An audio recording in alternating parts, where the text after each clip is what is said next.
For the ones finding new ways to ensure the job always gets done. For the ones wearing many hats. For the ones who are hands-on, even from far away. And the ones keeping business moving forward. We are Grainger, offering professional-grade industrial supplies, plus real-time product availability and access to experts ready to answer your toughest questions. Call, click Grainger.com, or just stop by. Grainger, for the ones who get it done.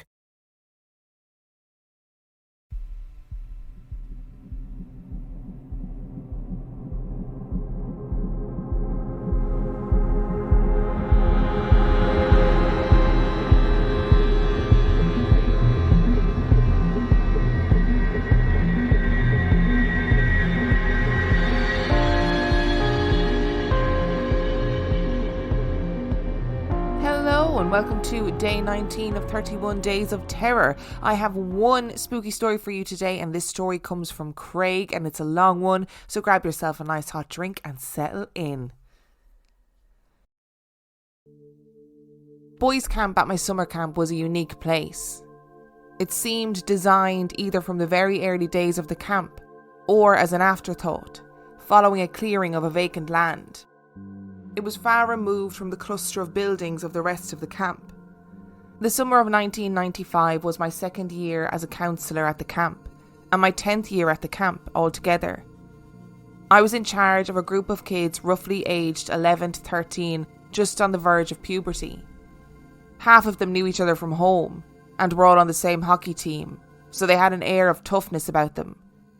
The other kids were from all over, and fit in well enough but didn't quite meet the bravado of the hockey gang. Over the first week I got the sense from these guys that they loved being at camp, but not so much the rules and traditions. They would show up on time and participate, but their real focus was to try and impress the girls' camp. They were also old enough to start getting a peek behind the curtain at all things hidden from campers, especially at a young age.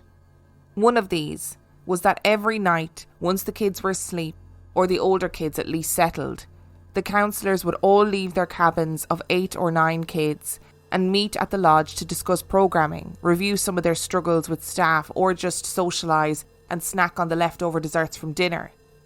Occasionally couples would duck out for some fun in the woods or under canoes, or if you were lucky enough and were dating someone with access to the buildings, you'd get a private room to yourself in the form of a lifeguard hut or a nature lodge. All while this was happening, there would be a group of 5 counsellors a night who would stay behind, stationed at a picnic table in the centre of camp, under a light in case anyone needed them, or to keep an eye and an ear out for any mischief. Leaving your cabin after dark as a camper was strictly forbidden and could be met with a trip home. This was called the Night Patrol, K-N-I-G-H-T. The K was to give the illusion that they were there to help, and not what 90% of their time was spent doing, which was hiding behind the cabins to spy and intercept any plans to escape or prank other cabins, start a giant pillow fight, or reveal their hiding places for any contraband. It was while I was stationed at the Night Patrol about the second week of summer that the strange visits by our figure began. I was at the picnic table with 2 other patrollers when we heard screams from the far end of the boys' camp, housing the 12 to 16-year-olds. Loving the authority trip, 2 of us darted out and headed towards the noise. As they were older voices, our first instincts were a prank, as it was not a cry of war, but one of shock or surprise. As we got closer to the cabin, we heard several loud bangs that sounded like something heavy hitting a large piece of hollow wood. The noises were sporadic and out of sequence, so our next thought was that there was some type of attack, where something was being thrown at the victims of the prank from within the walls of the cabin. When we reached the screams, I was preparing myself for the worst, as it was my cabin the voices were coming from. I knew whatever I found on the other side was going to lead to a long lecture, and my creative thinking to come up with some sort of repercussion. "Alright, what the hell is going on?" I started as I swung open the wire-hinged door and stepped inside. A common tactic used by the Night Patrol would be to never turn on the lights to the cabin when entering. This way, by shining your light in the culprits' faces, you would obstruct your face and remain anonymous and mysterious. You would often be in clothing majority of the kids wouldn't see you wearing in the day, like hoodies or even a coat. This way, they wouldn't know what to expect when you entered, giving you the upper hand and an element of surprise. If the lights were turned on, this element of surprise was gone, and the cop shining a light in your eyes technique of intimidation would not scare them into settling back down and going to sleep. So as I swung the door open and shone my light at the 4 sets of 2 bunks to see who was missing or caught in the act, I was met by 2 surprises. The first was as I stepped through the threshold of the cabin, my foot was met with several large, heavy objects, of which a few got kicked across the floor, making a heavy rolling noise as they went. This distracted me only for a second from the other surprise, which I uncovered in the 2 seconds my light was on the bunks before I had redirected it to see what was on the floor. This shock was that the group of womanizing preteen hockey players did not look like they had just been busted. They were all pressed against the far sides of their bunks and were sitting up, as if they had been cornered by something and had nowhere to go. I did have time to linger on the oddness of that, but quickly swung my light to the ground to see what I assumed was the culprit of the banging noises we heard while we were sprinting to the cabin. As the objects came to a stop, my light revealed that the mysterious cluster of objects at the door were D batteries, somewhere between 6 and 10 of them. My light then returned to the bunks again, where I began to take in the scene a bit more, but not before I maintained my authority by asking, "Who wants to explain why there is a pile of batteries at the door?" Now, when a group of kids have been caught doing something wrong, they all want to free themselves of guilt and will proceed to ramble their pleas of innocence over each other, sometimes laughing at the ridiculousness of their own lies, maybe even still finding humour in the act they have just been caught in. This was not the case tonight. For a few seconds they remained silent, looking to each other, as if not wanting to be the one to speak first. But their faces revealed to me that this was not out of fear of having to fess up to something really heinous they now had no escape from. This was different. And as the seconds passed until the first boy spoke, I could see they looked terrified, and certainly not of us. Some of them were clutching their flashlights, but I noticed that none of these lights were on. There were also a few other objects in the middle of the room, like a pair of shoes, some shorts, and a book. My character changed quickly after my quick scan of the room, and moved from the rush of a good bust to friend and counsellor. "What happened in here?" I asked, in a more inquisitive tone this time, in hopes my shift to uncovering the story more than getting them in trouble would yield a response. Then one of them spoke, the leader of the group.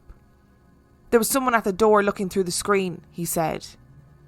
This didn't seem odd, as kids would wander to and from spying and pranking each other. Also, the night patrol would constantly be peeking in doors and windows to check on the kids, especially if they were not asleep yet. "What did they look like?" my co-counsellor asked. "Tall," the leader replied. "Like your height, maybe a bit taller, not skinny but not fat." We rattled off the names of several of the male counsellors that it could have been, returning from the lodge early and poking their nose in to spy on their business before heading off to bed. No, it wasn't a counsellor, and they were acting weird.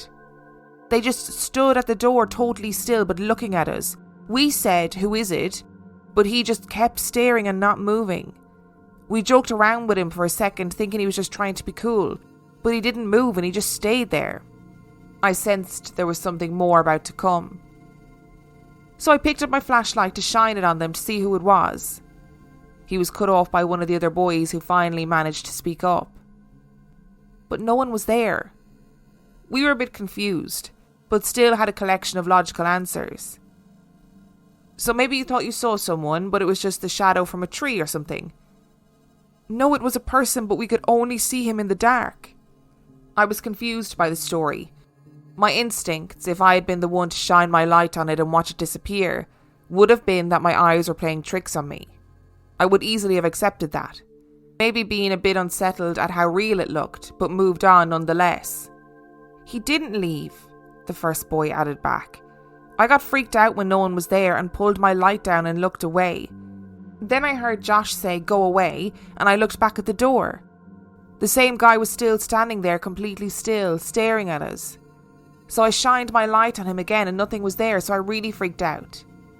The other guys were seeing him too, and Josh threw his book at the door. He still wasn't moving, so I started screaming to try and scare him away, but it didn't work. We started throwing everything we could at the door, pants, shoes. I told everyone to take the batteries out of their flashlights and throw them at the door, but he wouldn't move. It was only once your flashlight started shining in through the cabin that he disappeared.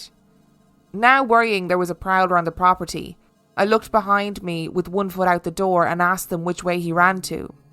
There was a second of silence again, and the answer caused me to briefly hold my urge to run after them. He didn't run. He just wasn't there anymore. It was like your lights made him dissolve or something. As it was my cabin, my night patrol partner acted fast and told me to stay with the kids as he darted off to look in the brush behind the cabins for anyone hanging around. We sent the third member we had left at the picnic table to the lodge to bring all the other counsellors back early to do a search of the grounds. We came up empty, and I remained confused as to what I should be wary of. I knew this wasn't a joke. My instincts were pretty sharp on that. But was it a prowler? Maybe someone from the nearby cottages wandered in to freak the campers out for fun. A creep who liked to spy on boys?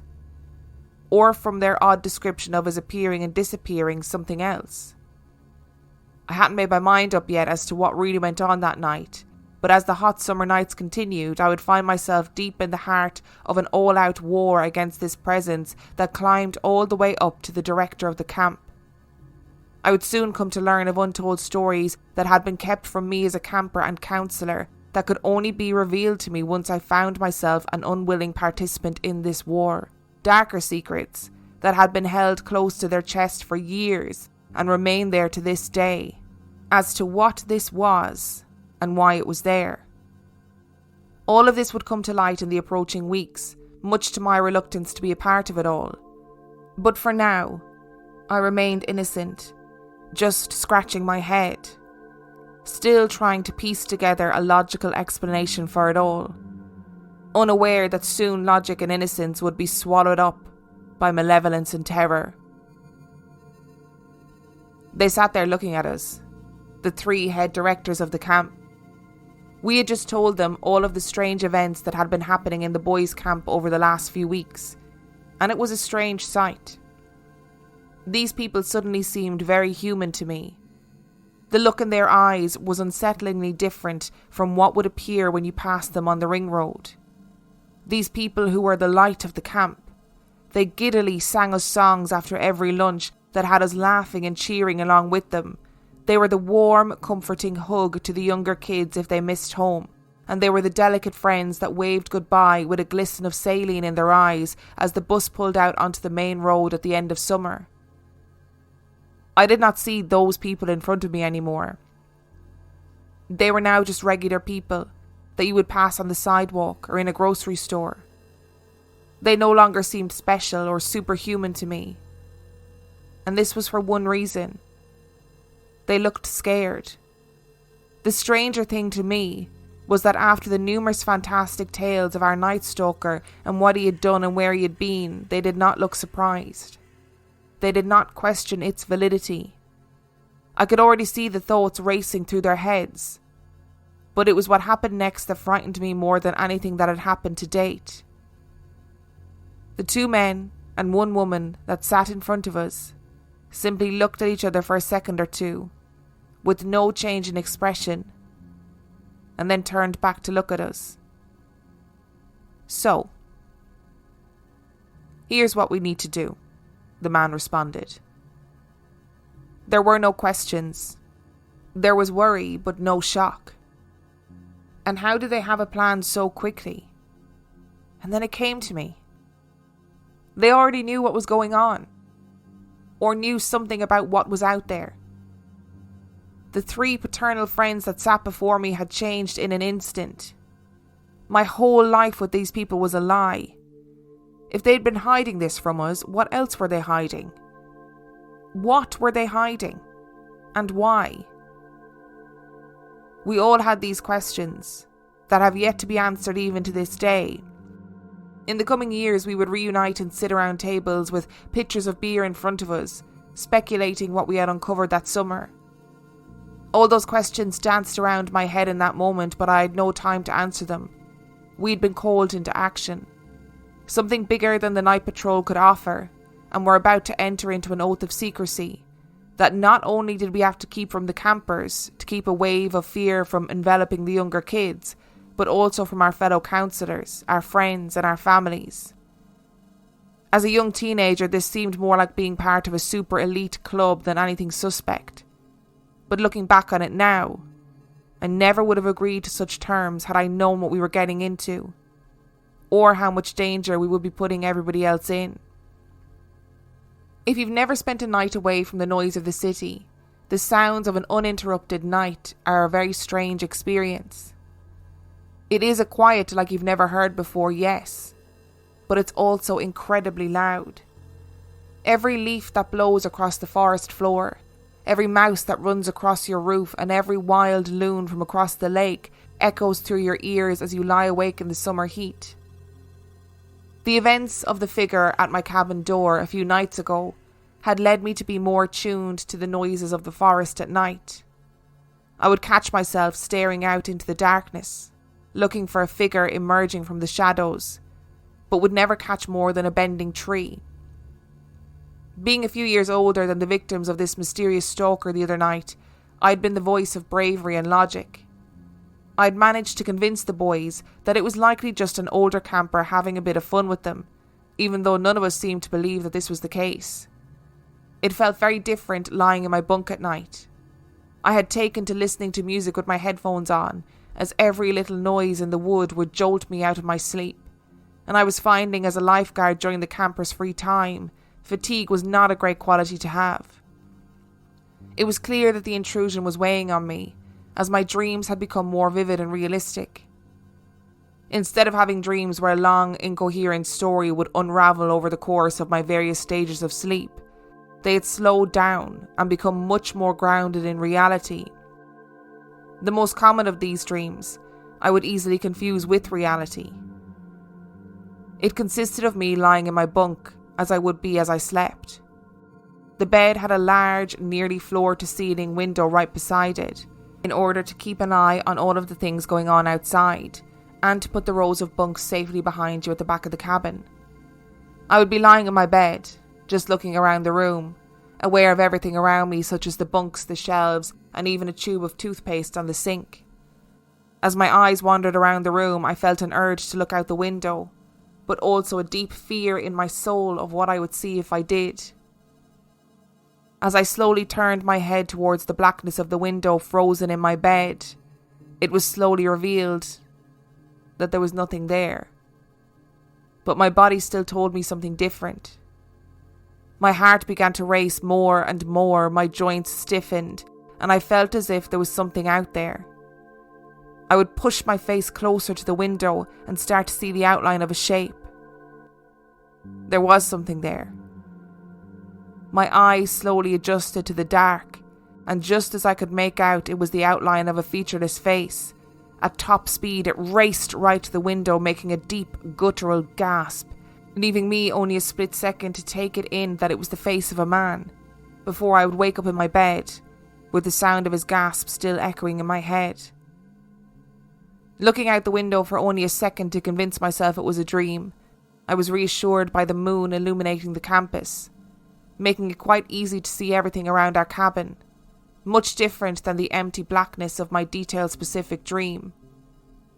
The feeling of unease remained, but I was reassured enough to be able to drift off back to sleep again. Days passed on, and slowly the story of the midnight visitor was lost among the endless pursuit of girls, counsellors' rules, bending adventures on their days off, and general behind-the-scenes gossip. The campers had found other things to talk about as well, and it seemed like they had pretty much forgotten about the whole thing. They'd slowly convinced themselves too that it must have been a very convincing older camper having a laugh at them. The cabins were elevated on cinder block stilts, as well as backing onto deep woods, so the culprit could easily have ducked under the cabin and come out the other side, where he could return to his cabin undetected through the woods. Night Patrol was back to being a place to covertly eat Doritos and drink RC Cola in secret while keeping an eye on late night mischief. The first 3-week session of camp was drawing to a close, and one of the big events that as counsellors we tried to hold off to the end was the game of Commando. It was so often requested to be played, we thought it best to maintain the suspense and excitement of it by leaving it to near the end of the first session of the summer. However, we did still want to build up the epic fun of this event, so we had been planning a dramatic introduction for it since before the kids arrived. We had the kids think we were having a campfire and asked them to come in proper fire-safe footwear, which would be the same that they would need on the rugged mountain landscape we would be playing the game on. We all gathered around the fire, and I'd even started to tell the start of a campfire story when the real game kicked into action. All members of staff were required to participate in afternoon and evening programs, as well as our leaders in training. So the fact that no one was missing from campfire dulled the suspicions that there was anything but a campfire going on that night. We had gained the use of several other staff to pull off our stunt, and one of them had their parents' black Suburban to use for their days off. So the elaborate execution of the start to the real programme was going to be like nothing they had seen before. The head of our age division was facing the whole group on a small makeshift wooden stage with his back to the road through the boys' camp. He was still recounting the story when a rumbling was heard in the distance. The black SUV skidded into the camp, stopping right behind our leader. There were 2 counsellors dressed in black hanging off the runners on the side of the vehicle, who jumped off before the SUV had even stopped. They quickly came up behind him, threw a burlap bag over his head and dragged him towards the car. From there, another staff member had opened the door to the back, and the 2 thugs threw him in and jumped back on the runners as the back door closed and the SUV sped off the path towards the mountain. All of this happened in about 5 to 7 seconds, so needless to say the campers were left stunned and excited at what this insane introduction was set up for. As we slowly revealed to them that they would need to infiltrate the compound in the dark to retrieve their leader, they clued in this had all been set up for Commando and were beyond thrilled. They all started gathering up old coals from the fire and smearing their faces with it like war paint. Others quickly darted back to their cabins to don themselves in hoodies and all-black attire. Then, as a group, we marched up through the wooded path and to where the edge of the sandpit meets the forested mountain area. This was where we gave them their final debriefing before we sent them off into the dark woods to crawl to victory. Now, the circle they needed to gain access to was about 3/4 of the way up to the top of the mountain, so they didn't need to crawl the whole way. You would usually just drop when you got close enough to see the tagging flashlights. Before that, you would just dive, leap and hide behind trees until you made it to the point. There were a few spies before the circle that could pick you off before you got too close. But to allow the kids to have fun and get into it more, we would usually only burn those kids who were just casually strolling to the top. If you were running, diving or discussing any type of plan, we would just continue to linger in the dark, sometimes undetected just a few paces away. This was my job that night. I was placed about halfway up the mountain trail and had found a nice big fallen tree to camp out behind. It kept me hidden from sight and would allow me to surprise any slackers or remain unnoticed to those putting in an effort, so they could continue confidently on their way. So there I sat alone, in the dark, listening to the screams of defeat, the cursing of rolled ankles and the endless, less than subtle, snapping of twigs. It was early enough in the summer that it was still warm at night, so I was quite comfortable at my station and settled in there for the night. Dusk had now turned to night, and the deep forest was pitch black if you were not armed with a light source. I remember there had been a slight breeze that night, as I'd become quite zen lying on my back and staring up at the swaying trees through what starlight was able to puncture the canopy. The sound of the wind kissing through the leaves had started to push out the noise around me, and I became very peaceful and alone with my thoughts. I couldn't tell you what I was thinking about in that moment, but it was quickly punctured by a nearby cry for help. At first I wasn't fazed because, as I mentioned earlier, rolled ankles, scratched faces and kids running full speed into an invisible tree were all common during this game.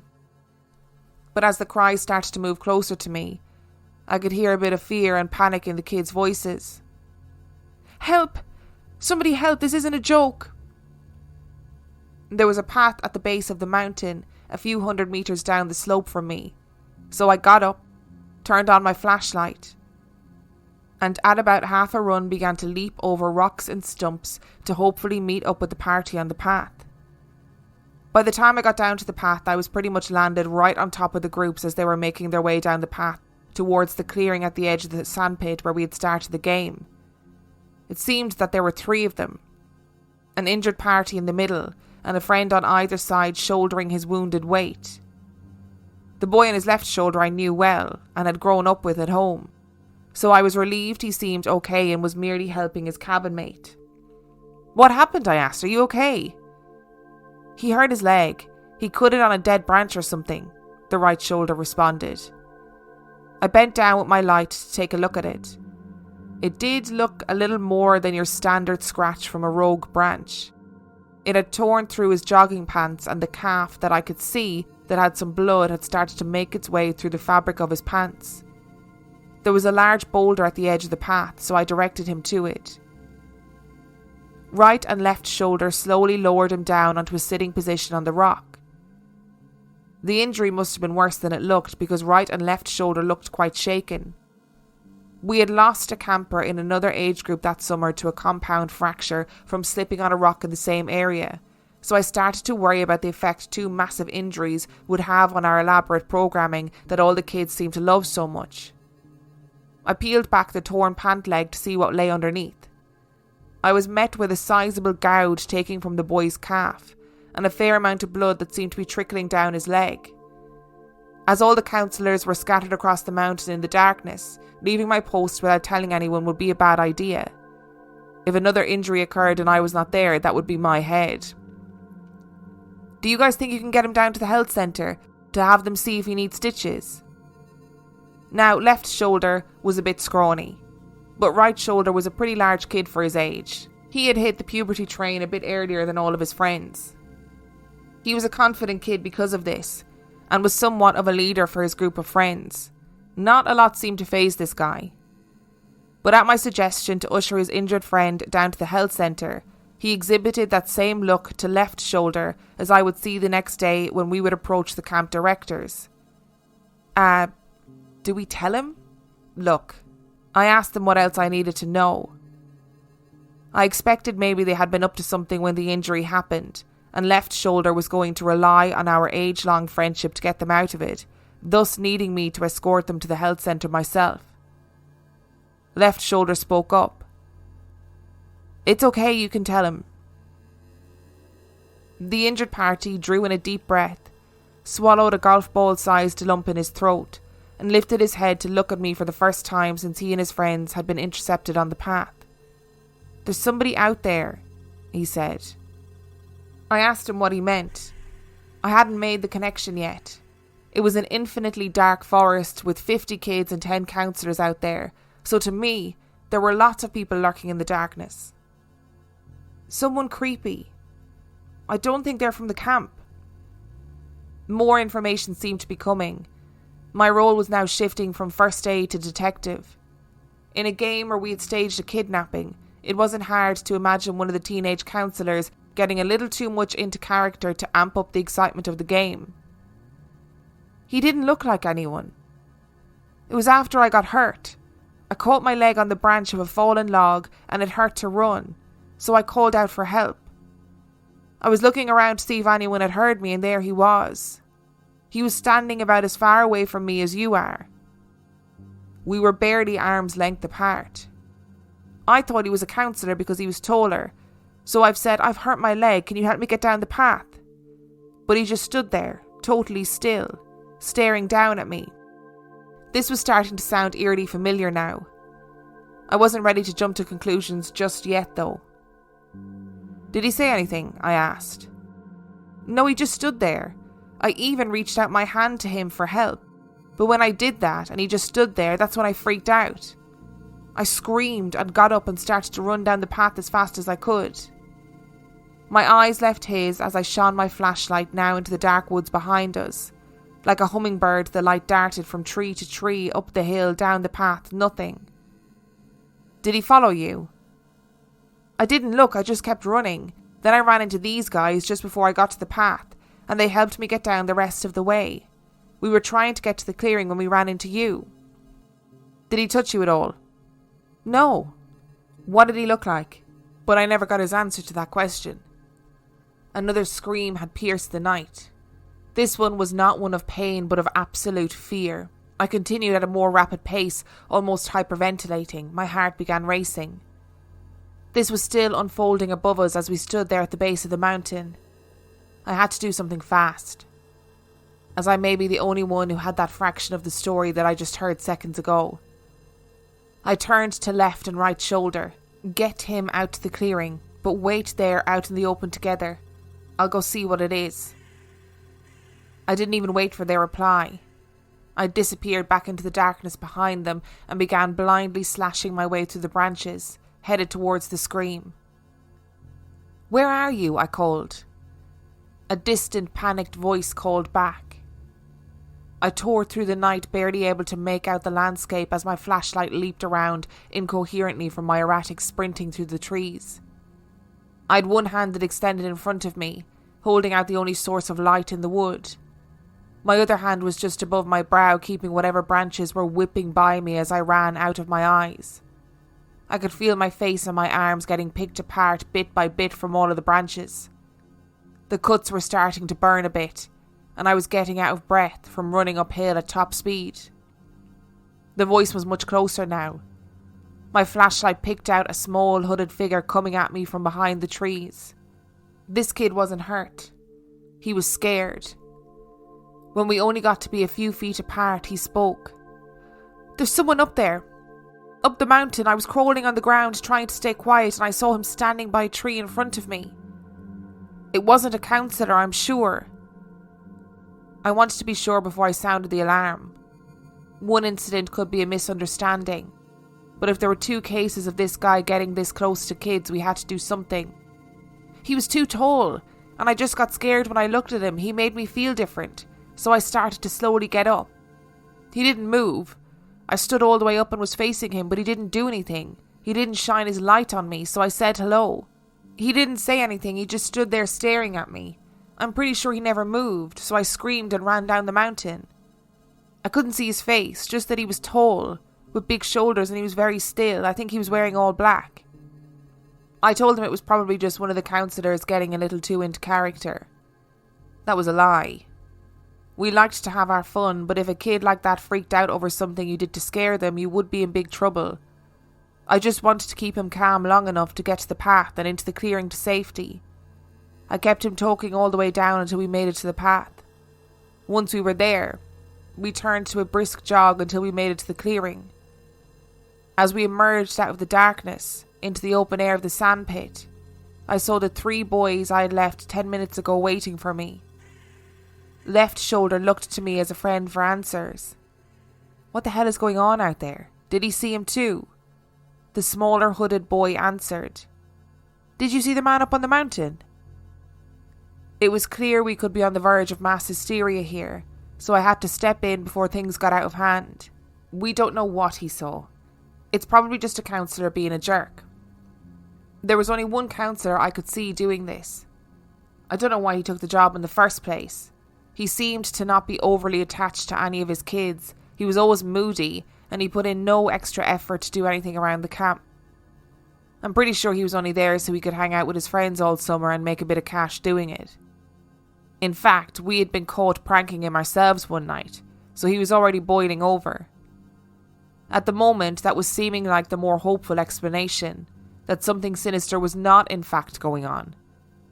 That was until I saw him emerge from the second entrance to the mountain from the top of the sandpit, with 2 campers in tow. He saw me with my pile of kids in the middle of the field, and picked up his speed as he came towards me. There's someone up there creeping out the kids. In that moment it finally sank in. There were still 40 kids and 8 counsellors up there, and they were all in some kind of danger. The time for keeping this discreet was now over. We had to act fast. He scared these guys too. We gotta shut this thing down now. You stay here and wrangle anyone else that comes down. I'll go up and tell everyone else and get all the kids down." And with that, my adrenaline kicked into high gear. Without turning back, I put my own personal fears behind me and dashed back into the open mouth of the wood. As I passed through the entrance again, I looked back at my friends one last time, watching them slowly being swallowed by the infinite black void I was running into. Only once the safety of the sandpit had been completely absorbed by the black of the forest did it occur to me that it was still in here somewhere. The fact that he had been picking off the kids one by one meant this had not finished. I could still hear laughter from above and playful hollering, the innocence of those still on the mountain, unaware of what was going on around them. I had stayed to the path for my own safety, but running at top speed. I was running so fast I couldn't feel the difference between when my legs were in flight or slamming into the forest floor. As I ran deeper into the vulnerable blackness, I kept my eyes darting all around me for any sight of the spectre. I could still hear the rest of the group, but they seemed so far away. Once I could start to make out the voices, I stopped in my tracks, shone the light all around me to make sure I was still alone, and then at the top of my lungs belted out into the blackness. "Game over!" Now usually this would be called once the programme was nearing its clock out time, so that the campers could return to their bunks in time for an acceptable bedtime. However, the game was far from over at that point, so my cries were not met with the usual chain reaction of other counsellors on the mountain hollering, so everyone spread out in the night could hear and return to the sandpit entrances. No one answered. "Game over! Everyone to the sandpit!" I could start to hear the sound of confusion and anger from the game being cut short. One of the counsellors even chimed in, "It's not game over." Damn it, I thought. They had no idea what was going on. I would have to leave the trail and go back into the brush to wrangle up as many kids as I could on the way to the circle and get the other counsellors with me. The distant call of game over was coming from the sandpit. It was the voice of all the kids that had been rescued and the counsellor. Thank God. Maybe their cries would help everyone to take my call more seriously. So once more I threw my light in front of me, put my arm in front of my eyes and cut into the dark, all the while yelling that the game was over. Back up the hill I ran, running into kids along the way, urging them to leave the woods. Their concerns of why remained unanswered for now, but I knew once they made it out the stories would build and there would be no way to keep what was going on quiet. I could hear the confusion as I approached the circle. I shone my light on the group and spoke. I told them we had to get out, and they asked if someone had been hurt. I'd forgotten already the injured boy that had started this all. He was still hurt, but that injury was the last thing on my mind right now. "There's someone up here stalking the kids. He's approached 3 different kids already, and who knows, there could be more. There's not much to go by. They all seemed to think he was a counsellor at first. Said he was tall, fairly big, wearing all black, but no one got a look at his face. I've got 6 kids and a counsellor down at the pit who've already all seen him. Leave everything, we'll get it in the morning, let's just get these kids down, split up and keep yelling game over, and we'll all meet to the pit and do a head count in 10 minutes. And that's what we did. Spread out across the black forest, all of us watching our backs while trying to find as many kids not ready to quit as we could. When we finally got everyone back down and accounted for, the questions began coming, as the story had already been passed around the group. The usual copycat stories come out like, "Oh yeah, I saw a dude in the woods too, and I turned my head and he was gone." Most of these stories didn't match the earlier accounts of the night, or the incidents with the flashlight batteries. So I just took these as other kids wanting to be a part of this big thing.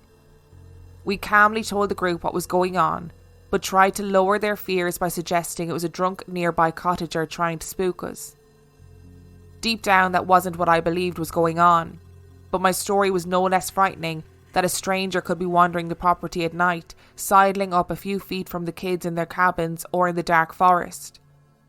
Luckily, the excitement of them setting up their own night watches and plans to look for clues in the woods the next day quickly changed fear to adventure. We, the counsellors, however, shared a different view on the night's events. After we had debriefed the night patrol to be on the lookout and added an extra 2 staff to the night's watch, we headed as a group up to the lodge to decide what to do next. We have to tell the directors. This could have been really bad, at least if they know it takes the heat off us if something happens. But what do we say? Like, what is out there? I don't know, but the way those kids reacted, even the scariest of locals couldn't have spooked them like that. Don't you think it's weird that at the cabin or in the woods no one has seen its face? Yeah, it. It doesn't speak, it doesn't have a face, it doesn't even move. I mean, what the hell is out there? It's out there right now somewhere. How the hell am I supposed to ever sleep again? We don't have any locks on the doors. I mean, they barely even shut and we're just a step away from the mountain. What we need to do is tell the directors. They'll know what to do. I mean, what if this thing is creeping around the girls' camp too? So it was decided. We would keep a patrol out for that night, then in the morning we would meet with the directors to tell them what happened, before the rumour made its way to them. I barely slept that night. I just kept staring out into the dark expecting to see something, but I never did. My only relief that night was during the little sleep I did get. I didn't dream of the figure and its face jumping up to greet me at my window. However, I would have welcomed those dreams if I had known the next time I would see the mysterious figure, it would no longer be in my dreams. The rest of the summer began to drift slowly along without incident. The constant fears of a stalker in the night passed as the campers that experienced it left and a new group joined. It was beginning to seem that whatever had happened before would now become something of an overworked legend to bring back with them next year and scare the new campers with. This was not to say that we had not been, and were not still, taking the potential threat seriously. But it was slowly becoming more of a formality than a mission. The counsellors continued their patrol, while the campers were alone in their cabins, and the senior staff, as far as we knew, were still conducting their patrol of the whole grounds in shifts. Neither had turned up any more evidence of the phantom, however. I was still a little spooked, and would stare out into the darkness every night before I fell asleep, to see if there was anything lurking in the shadows, but there never was. I had become quite fond of a female counsellor at the camp, and we had grown into each other's company as the weeks had gone on. She was a lively, fun and warm companion, and we'd started to take our relationship as more than just a summer fling. With all this, my time when I wasn't with the kids was spent as much as possible with her, especially after hours when we could be alone. I felt like I was floating every time I would see her, and even when we were not together, the thought of our reunions would keep my spirits elevated throughout the days. Even my campers thought she was amazing. From time to time, she would join us for various activities during free time with her campers, as an excuse for us to be together. The summer had really turned a corner from its dark beginning to a bright, warm embrace, about to lead us into the final weeks of the summer. It was the last week of the second session, when we had the council again for new arrivals. We all marched from our camps up the ring road to the secluded spot on the edge of the woods and entered the torchlit arena once more. I wish I could say that I felt something different that night, that there was a dark, foreboding feeling that something had changed, but the truth is everything felt really normal. The ceremony concluded and we slowly took our firelit walk back down to our cabins and headed off to bed. My group, however, had something else planned. The previous fall, after all the campers had gone home but before the winter arrived, the full-time staff had taken to building a tree house at the edge of the woods in the range field. It was large enough to sleep 10, and had been made so that individual cabins could book it for the night, to have a special sleepover. You could sign out a special kit to make the night a bit more exciting, such as chlorophyll lifesavers, where if you bit into them in complete darkness, sparks would shoot from your mouth, a map of the stars, a list of plants you can find in the woods that were edible for a treat, and finally a bar of chocolate to share. I'd booked this for my cabin early, purposefully having it on the night of the council, thinking after such a mystical night, what better place to retire than in a treehouse under the stars. The moon was bright, and nearly full that night, and the sky was crystal clear, making it perfect for us to do a bit of stargazing before we retired to the elevated hut. Once we had foraged for apple-flavoured clovers, watched each other's mouths spark, and devoured our chocolate, we moved happily up the ladder and into our hut. Once inside, there were 2 meshed windows to allow some airflow in. One looking into the forest that began just a few feet from the foot of the structure, and another overlooking the vast open sand pit where so many of our programs were held. The kids were still old enough to not be afraid of the dark, so once we were all in our sleeping bags and settled, we turned off the flashlights, told a ghost story or two, and settled back to listen to the cool August breeze pass through the hut. I was tired, but the boys were still excited, so I continued to let them talk while I tried to settle down to sleep. It was a fun night, but being a hormonal teenager, my thoughts drifted to regret that doing this meant one less night I could spend with my girlfriend. As I began to drift off, pleasant, relaxing thoughts of planning a way to see her the next day helped guide me into a calm, relaxing sleep. Bang! I woke up, I think. Had I been asleep? I thought I heard something. Or was it just a sound I'd carried with me from a dream as I woke up? The kids were silent and seemed asleep, so it must have been my imagination. I was groggy enough that I could settle back down to sleep again as long as I bang! Wait, there had been a sound. Maybe one of the kids thrashing around had banged his leg or his arm against the wall of the treehouse. My eyes were open now, but I was still lying down. I listened through the sound of the wind, the leaves and the cicadas to see if I could hear anything else. Bang! This time I shot up out of my reclining position to see what was going on. I was not alone. I could see 2 other campers had been awoken and were listening intently as well.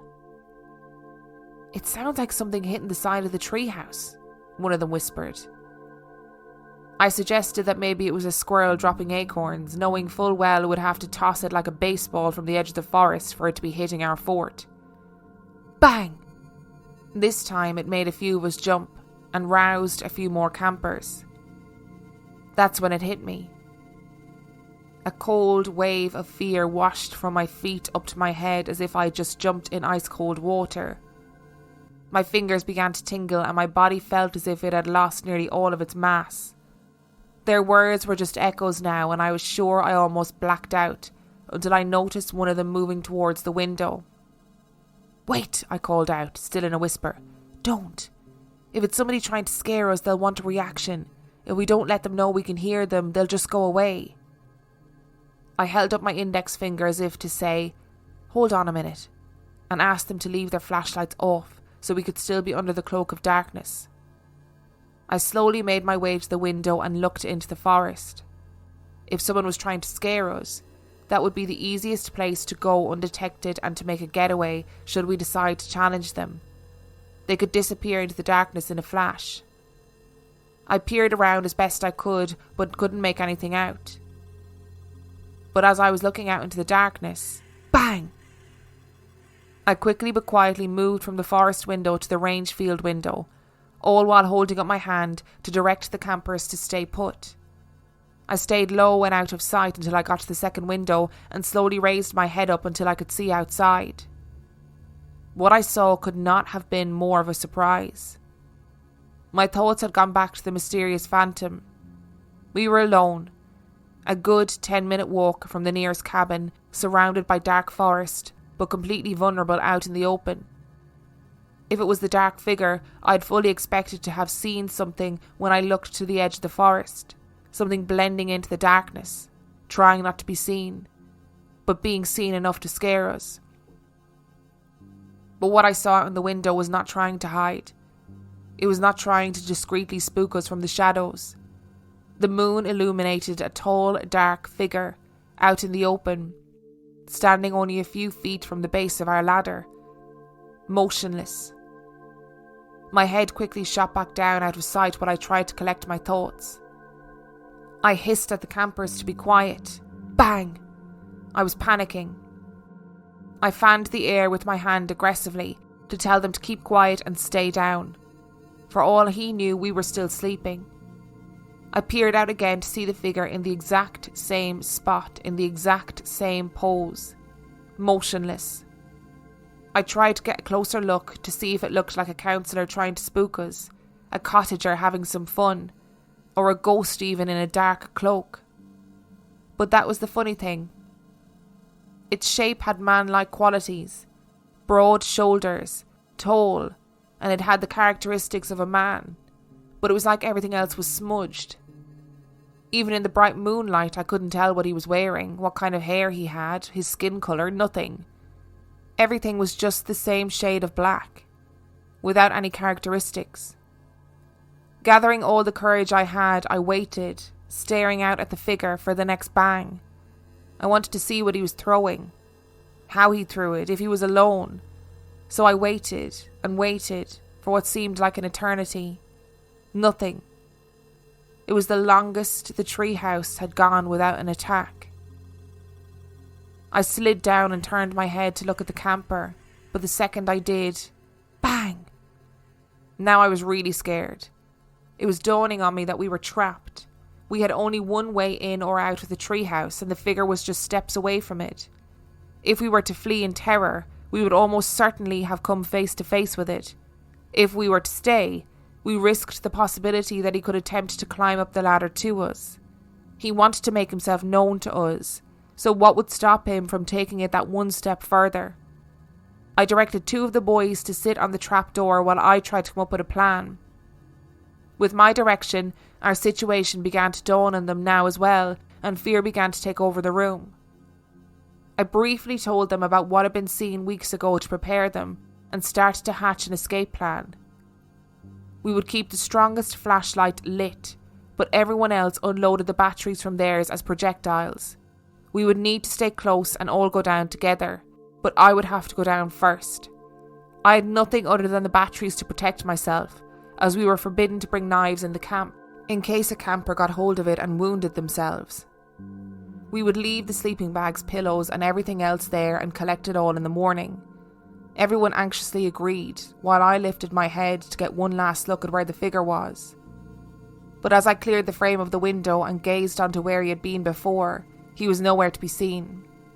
I wish I could say I was smart enough to look to where footprints may have come and gone, or if there were even any at all, but I was too terrified to be thinking that clearly.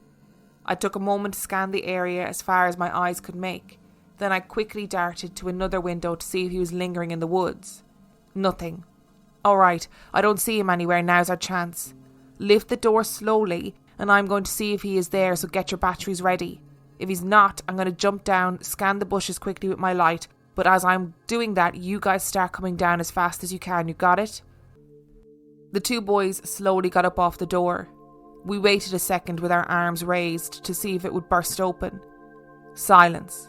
So I quietly grabbed the latch and pulled the door up into the room.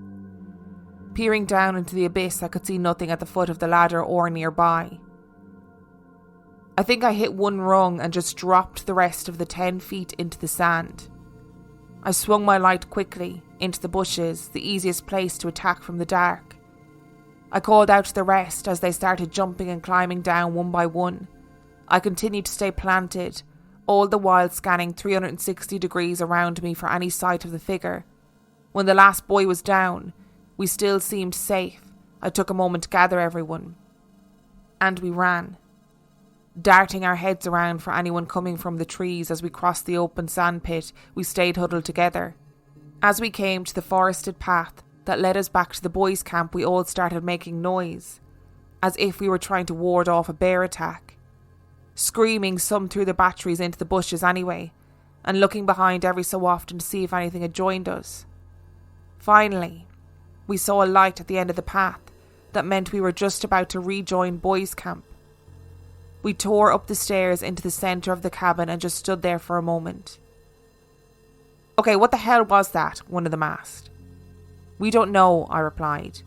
"I'm going to go next door and let another counsellor know what just happened, and he'll keep an eye on you guys, while I go up to the lodge and tell someone what happened." And that's what I did. And just like that, boys' camp was back in a state of rumoured panic. The story spread, as well as the stories from the last session, and soon everybody was on alert. I would turn the spring-loaded hinge inside out at night to act as a lock of some sorts, and never really got a comfortable sleep for the rest of the summer. No one ever saw him again. That was the third and final sighting that year. The funny thing about it was you would expect in a situation like this to get all kinds of false claims of, "I saw him," or "Yeah, there was a face in my window last night." But I think because this was so real and beyond any ghost story, that people were genuinely scared and were more concerned with staying out of his reach than becoming part of the story. There was one more time, when all the counsellors were invited to the camp director's house for dinner, where we all left boys' camp together. On the walk there, I had what I could describe as a near panic attack. My heart started racing. Every sound made me jump and I almost started to perspire. I began to look all around, feeling as if someone was watching me. In the bushes, behind the cabins, but I never saw anything. The moment we crossed the creek bridge that led out of boys' camp and onto the ring road, the feeling vanished. I passed it off as nerves from meeting the camp director for dinner and feeling the relief of a cool August breeze once we were out of the trees and into the open. But a little something in me now can't help but wonder if it may have been something else.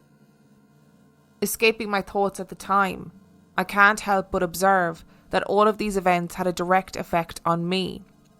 The first was at my cabin door, the second was an attack on a neighbour from home, and the third time was while I was in the treehouse. Why was this figure choosing me to stalk? Was it trying to frighten me or give me some kind of message? If it was, I sadly think I did not receive it. Now, 43 years old, I look back throughout my life and have mapped together some strong connections with energies outside of our realm. I've had strong physical reactions to 2 different homes in my youth that I later learned in life had a tragic story or a history of paranormal visitors. I've been in buildings where I've been overcome with sadness, or in the case of a tour of our city's retired jail, the feeling I can only describe as if my emotions were grabbing hold of me and trying to drag me out the door. I nearly collapsed after leaving the building, and took me a long walk and a few hours just to calm down. I've also been able to feel the other side of this, where meeting somebody or entering a building and being overcome with a flood of warmth and welcoming, like entering your home on Thanksgiving to smell the turkey and potatoes cooking, with a warm fire roaring in the distance. Was this visitor some sort of physical manifestation I'd created? I'd gone into that summer camp having just learned my father was dying of cancer. Had my emotions been so strong around this time that I created this traitless figure to follow me around? Was it a physical representation of my grief? I may never know. But, coming to the halfway point in my life, I'm seeking to find answers to these questions more aggressively than I did in my youth. Accepting that I have a heightened awareness of energies around me and what I can use this knowledge for. I do have many other stories of my experiences with this sensation, but this was the only one where it has ever been something I could see.